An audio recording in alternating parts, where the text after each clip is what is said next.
Bonjour à tous et bienvenue dans cette nouvelle vidéo du jour 12 du calendrier de l'Avent. Aujourd'hui je vous retrouve pour vous raconter les temps forts, du moins les événements marquants de cette année 2020. Vous allez voir qu'elle n'a pas été de tout repos, notamment le début d'année. Heureusement les choses se sont apaisées au fil du temps et je termine l'année de manière beaucoup plus paisible que l'année n'a commencé. Voilà. Sur ce, nous allons pouvoir commencer. C'est parti! Pour ma part, l'année commence dans le dur, hein. On a attaqué fort avec le mois de janvier qui a été marqué par la blessure à l'œil de Petit Tonnerre. Donc pour ceux qui débarquent, Petit Tonnerre, c'était le Shetland qui était dans le pré avec mes juments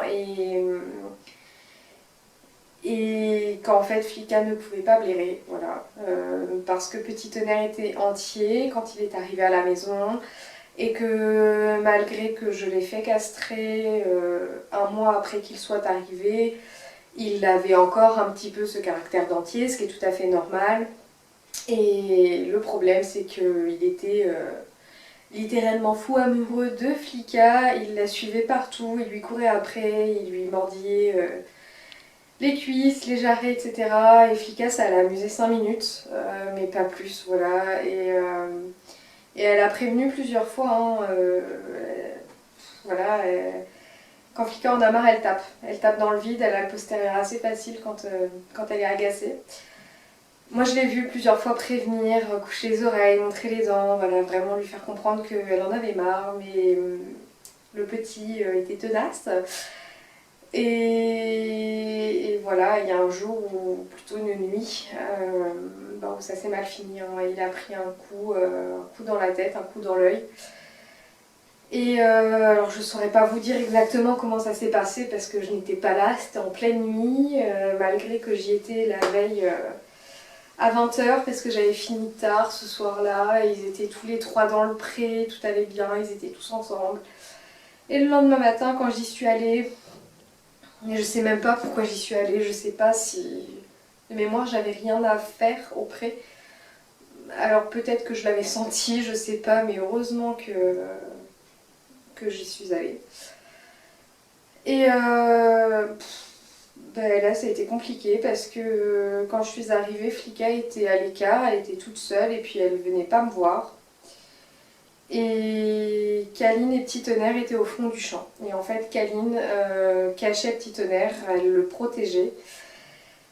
Et du coup, je les ai appelés. Donc Kaline est venue me voir tout de suite, suivie de Petit Tonnerre. Et Flicka n'a pas bougé. Elle n'est pas venue me voir du tout. Elle est restée dans son coin. Et puis elle avait une sale tête, quoi. Voilà. Elle savait qu'elle avait fait une connerie en fait. Et en effet, quand j'ai vu Petit Tonnerre, j'ai compris tout de suite. Il avait l'œil complètement explosé. Voilà, c'était vraiment pas beau. Donc je suis bien évidemment allée chercher tout de suite de quoi nettoyer et pouvoir envoyer des photos à ma vétérinaire pour voir ce qu'elle en pensait. Je vous mets une photo juste là, mais âme sensible, s'abstenir parce que c'était vraiment pas beau. Et donc la vétérinaire me rappelle immédiatement, vraiment dans la minute, et elle me dit écoute là c'est vraiment pas beau, emmène-le à la clinique voir le docteur Colin qui est une spécialiste du coup des yeux. Donc là je prends d'urgence le ventre de ma copine pour emmener Petit Tonnerre à la clinique et donc pour le faire ausculter par le docteur Colin qui par chance était là, était à la clinique ce matin-là. Et donc le docteur Colin l'ausculte et c'est la douche froide. La douche froide parce qu'elle m'annonce que le cristallin a sauté et que voilà, s'il n'a pas encore perdu la vue, il va la perdre là dans les jours à venir, quoi. Donc à ce moment-là c'est vraiment dur, c'est vraiment très très dur. Et en plus, je dois laisser Petit Tonnerre pour qu'il se fasse opérer parce que, il a la paupière, il a l'œil complètement éclaté, voilà. Et donc, il a eu une chirurgie reconstructrice de la paupière. Mais le docteur Colin a vraiment fait un travail remarquable et d'une précision, d'une minutie vraiment extrême. Enfin, je veux dire, c'était super propre. Quand je l'ai récupérée, elle a fait un travail de fou. Donc du coup, voilà, j'ai récupéré Petit Tonnerre borgne. Avec ma soeur, on avait déjà pris la décision de le vendre tout début janvier. Et du coup, quand je me suis retrouvée avec le poney borgne, je me suis dit que ça allait vraiment être la galère pour le vendre, surtout que j'avais déjà mis les annonces partout, donc j'avais des contacts, etc. J'étais d'ailleurs déjà en contact avec des personnes et allais lui dire ben, je suis désolée, mais le joli poney que vous avez sur la photo, bon, bah, maintenant il lui manque un œil, quoi. Voilà. Mais bon. Bon, en tout cas, toujours est-il que Petit Tonnerre a été un vrai petit champion, puisque il s'est très bien fait à sa nouvelle vie. Je veux dire, voir que d'un œil, ça ne lui a posé mais aucun problème. Pendant tout un mois, il a dû porter un masque pour protéger son œil. Donc je sais pas, c'était peut-être précurseur de ce qui allait arriver, mais en tout cas, c'était lui un masque pour les yeux. Et puis donc voilà, je lui ai fait ses soins et tout le mois de février quasiment a été, je me suis exclusivement donnée pour faire ses soins. Voilà, j'avais vraiment plus beaucoup de temps pour Flika et Kaline. En plus, Flika et moi, on se faisait la gueule parce que j'avais du mal à lui pardonner. J'arrivais pas à lui pardonner, c'était de sa faute. Ce petit poney méritait pas ça et je lui en voulais beaucoup. Elle le savait que c'était de sa faute. Voilà, c'était trop dur. Et bon, rassurez-vous, on a fini par faire la paix et se retrouver elle et moi, mais ça n'a pas été simple à ce moment-là. Même aujourd'hui, hein, je lui en veux encore de ça, même si bon bah voilà, ça reste des animaux et je pense qu'elle pensait pas à mal. Je sais pas exactement comment ça s'est passé, mais j'imagine qu'elle a été agacée et que bon, en même temps le petit a dû la chercher et voilà, elle a tapé. Et que comme il est petit, il a pris dans l'œil. Si ça avait été un autre cheval, les conséquences auraient été tout autres. Mais toujours est-il que c'est comme ça, voilà. Mais j'ai eu beaucoup de mal à l'accepter. Et donc fin février, eh bien, Petit Tonnerre part dans sa famille. J'ai pris le temps, mais j'ai trouvé une super famille et je l'ai emmené là-bas. Donc il a fait 3h30 de route pour rejoindre sa nouvelle famille, mais voilà, je regrette pas du tout mon choix et il est choyé là-bas. Il a la vie qu'il mérite enfin, il vit sa meilleure vie, il a des potes poneys, des potes chèvres, un pote âne et voilà, et tout va très très bien pour lui. Les enfants qui s'occupent de lui sont adorables et l'adorent, donc tout va bien, tout est bien qui finit bien, même si dans l'histoire, bon bah voilà, il a perdu un œil. Ensuite vient le mois de mars et je me dis maintenant que Petit Tonnerre est parti que je vais pouvoir enfin souffler parce que ces 2 premiers mois de l'année m'ont vraiment vidé de toutes mes forces. Voilà. J'ai très mal vécu cette période, hein, forcément. Et bien non, je ne peux toujours pas souffler puisque début mars, deuxième douche froide de l'année, mon papa se fait hospitaliser d'urgence. Donc je vais pas rentrer plus dans les détails. Aujourd'hui ça va bien mieux, tout va bien, mais grosse frayeur. Et du coup je me retrouve encore dans un dilemme pas possible. Puisque il faut savoir que moi j'habite en Normandie, mes parents habitent en région parisienne et mon papa a été hospitalisé à Paris même.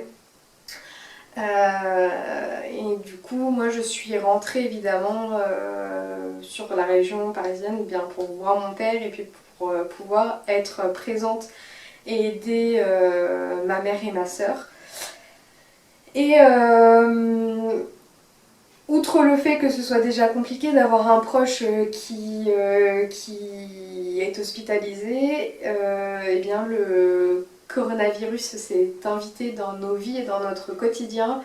Et mars, c'est vraiment le moment où il a commencé à prendre de l'ampleur. Donc les visites à l'hôpital déjà c'était compliqué et en plus en fait c'est arrivé au moment où notre cher président a annoncé le confinement total.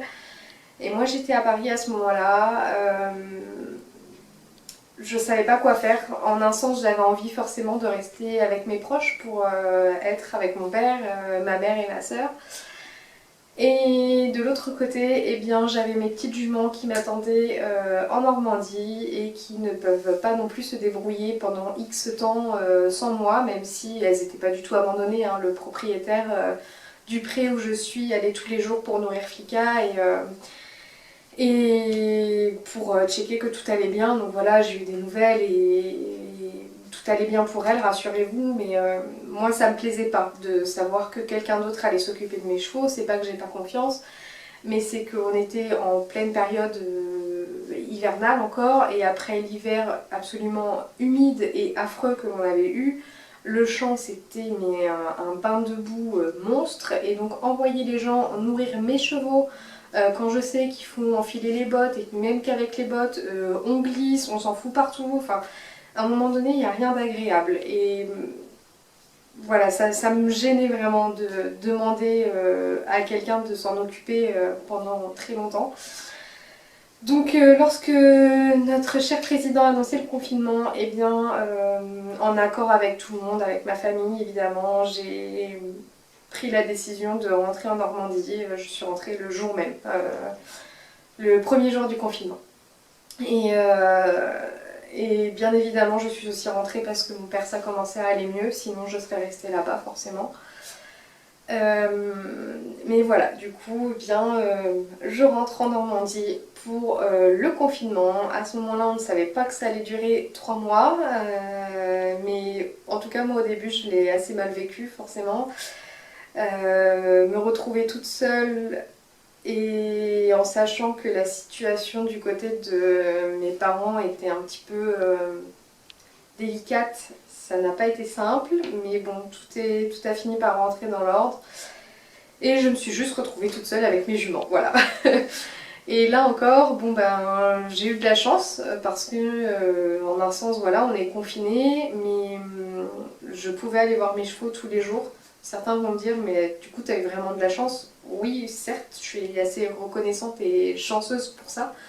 Mais voilà, les événements du début d'année montrent bien que c'est pas toujours tout rose d'avoir des chevaux et que s'en occuper, c'est pas toujours la grande joie, quoi. Voilà, enfin, il y a des fois, on a juste pas envie d'y aller et il faut y aller quand même.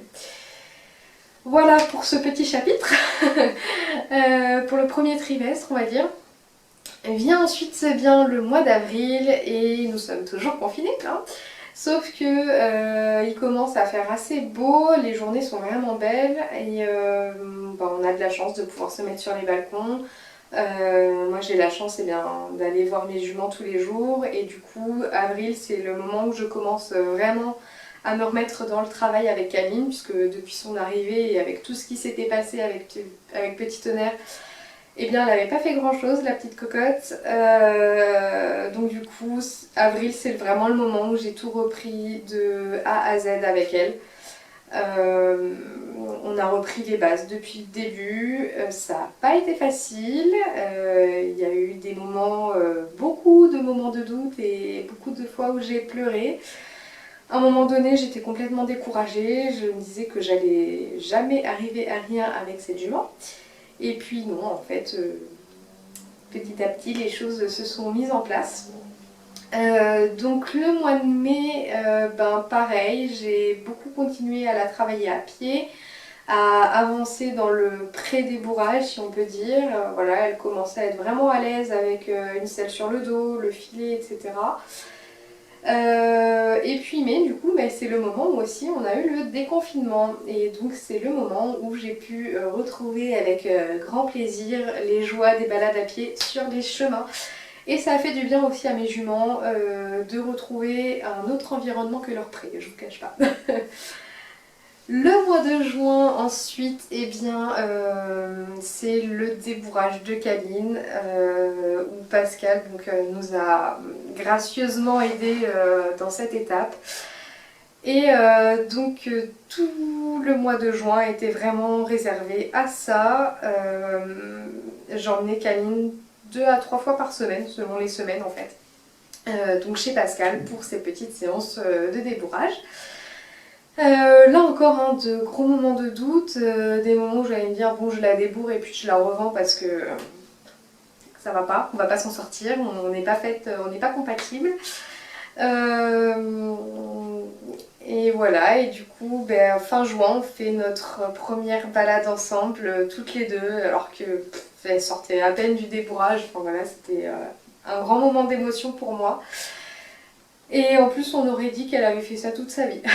Voilà, donc il y a encore des choses qui étaient compliquées, évidemment.